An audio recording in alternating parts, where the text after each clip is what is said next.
Hi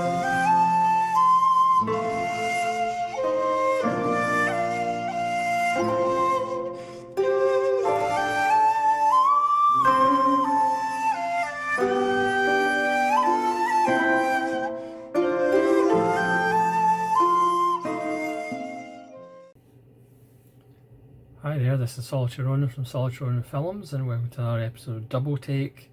Today's Double Take is the Nightwatch collection. This is a relatively recent release from Arrow. Arrow are doing their annual Halloween sale, and this is part of it. This is Blu-ray.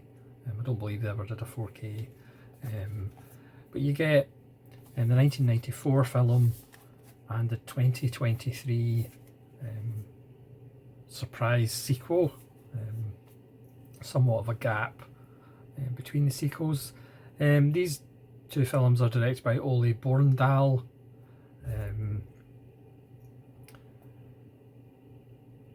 He did do an English language remake of the first film with Ewan McGregor, which I think I switched off after 10 minutes. And this is before I actually saw the originals. Just because I'm not a Ewan McGregor fan. He's one of those several British actors, I just don't understand how he gets work, but never mind. So these are originally Danish. So there's Nightwatch and Nightwatch Demons Are Forever from 2023. And these are interesting little films. They each get their own disc. The first film is an 18 and the second film's a 15. And again, get the usual Arrow booklet. So I think it's well worth picking up in the Arrow sale, seeing you'll get, I think it's down to like 15 quid for 2 films, which is pretty good. So I'm not going to go into too much detail about the sequel, seeing it's only 2 years old. I didn't actually realise it was that new. It's perhaps an example of a filmmaker who had a breakout success and then did lots of other horror films that weren't quite as successful, and then he's coming back to familiar ground.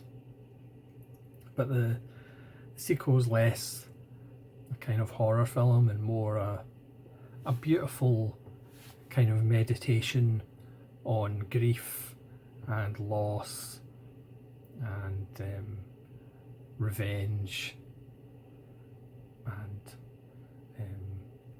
survivor's guilt than it is a formulaic kind of rehash of the first film, which what sequels usually are. So the first film, there's some familiar faces that you'll probably recognise from other Danish films, and certainly some American films in one case. So it stars Nikolaj Coster-Waldau, who you will recognise. He's in Hollywood now. He's got a typical leading man type face. Sophie Grabel and Kim Bodnia, who you'll have seen if you've seen the Nicholas Winding Refn films, the Pusher films, especially the first one, and Bleeder. Kim Bodnia is playing the same kind of character. He does seem to play arseholes very well. So Bodnia's character and Coster-Waldau are playing 24-year-old. They're law students, even though they're not that believable as law students, but there you go. They're about to graduate. They both have significant others. Bizarrely, Bodnia's partner is a priest, which you don't really see them as a couple, but never mind. But he's always mucking about, to say the least. And Waldau's partner, Sophie Grabel, is a bit more down to earth, shall we say. But the two of them have a kind of sadomasochistic relationship, the two men. They're always trying to do dares in each other. One of the dares involves a young prostitute. But the main thrust of the story is there's a serial killer on the loose. Waldau's character, to make some extra money, gets a job in a mortuary, being the night watchman, essentially. Now, when he's getting the wee guided tour, the retiring night watchman talks about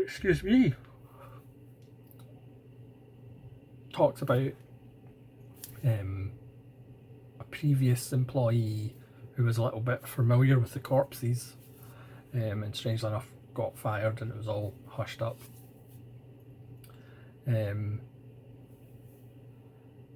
But strange things start happening at the mortuary. There's a doctor who isn't a fan of the young man, as he keeps having nightmares or imagining things, and he keeps getting called out to obviously prove that there's nothing actually going on.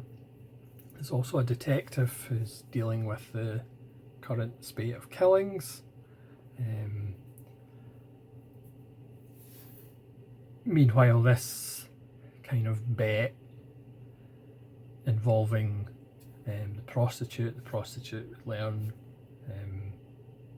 was a housemate or flatmate of one of the victims, and things escalate in the standard kind of thriller of the killer seems to be trying to frame the young night watchman, and the usual nobody believes him. There's lots of nice little suspects. There's some lovely little red herrings. Again, you could argue the two men involved, the two friends, aren't particularly the most likeable, especially Bodnia's character. As I said, he's not particularly likeable in Pusher and Bleeder as well.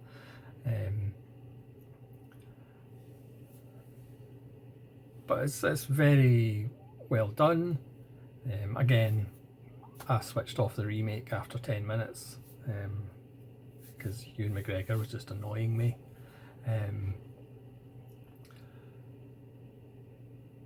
But then when I bought this collection, I was expecting like the sequel to be like 2 years later or something. But as I said, it's 2023, so it's almost 30 years later. And the second film involves the main character's daughter,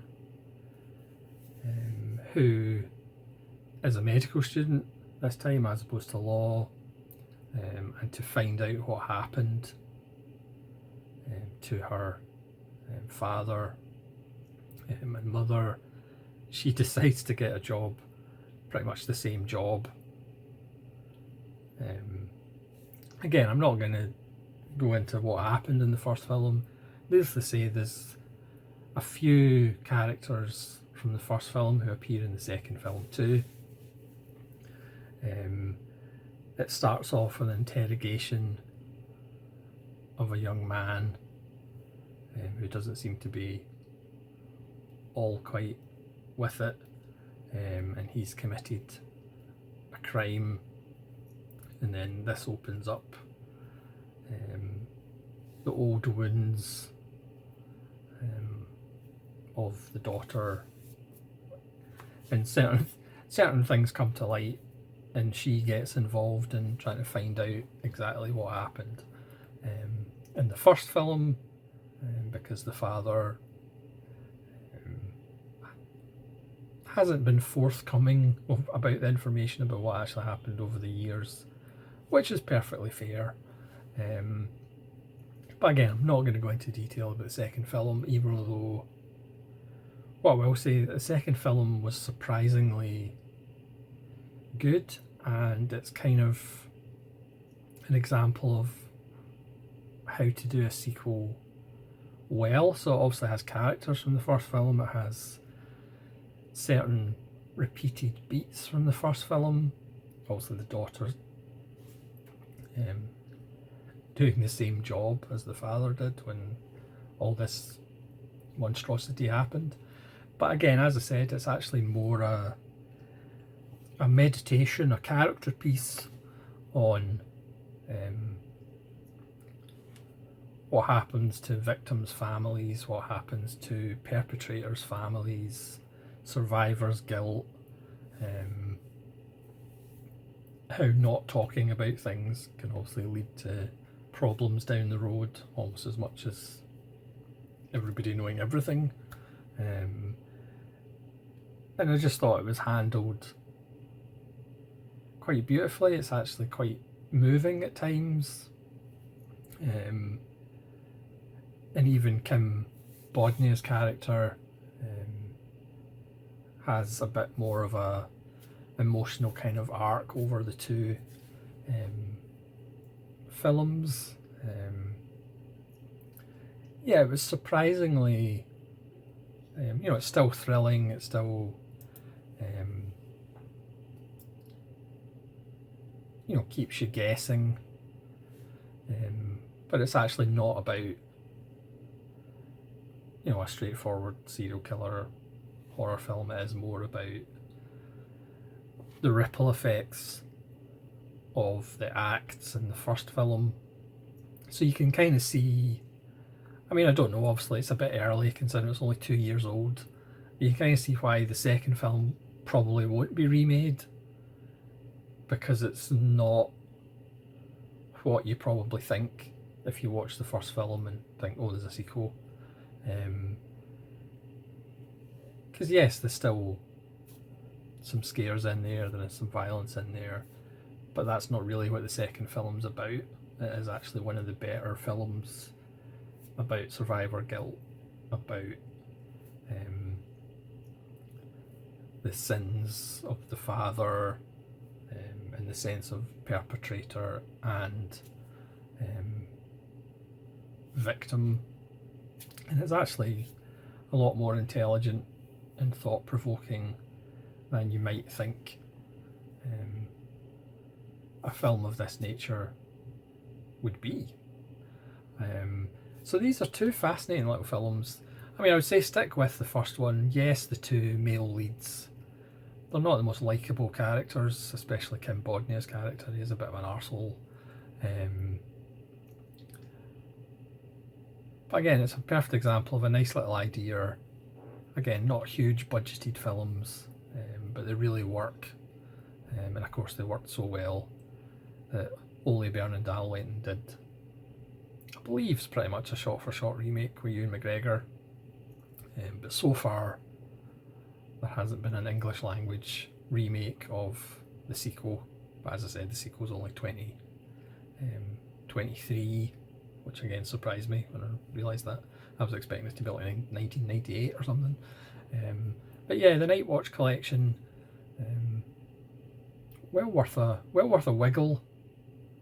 And as I said, you can pick it up for a little bit cheaper in the Arrow sale at the moment.